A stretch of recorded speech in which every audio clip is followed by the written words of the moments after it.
Hello guys, नमस्कार। कैसे हो आप लोग? आशा करता हूँ मस्त होंगे। मैं आपका अपना दोस्त देवेंद्र। और यार गाइस, मेरे को एक गाड़ी पसंद आई है भाई। बहुत एक नंबर का है। मतलब गाड़ी तो बहुत सारी देखता हूँ, लेकिन है सब कुछ, लेकिन मैं आप लोगों को एक झलक जरूर दिखाई देता हूँ।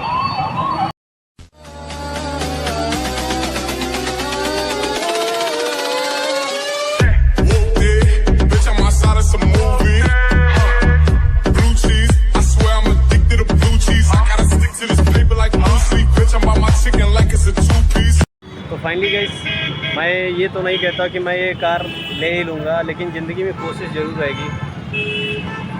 मैं आज 5 तारीख सन 2023 चल रहा है। कोशिश ज़रूर रहेगी कि मैं ये कार आप लोगों की अगर दुआ ज़िंदगी अगर बनी रही तो कोशिश करता रहूँगा।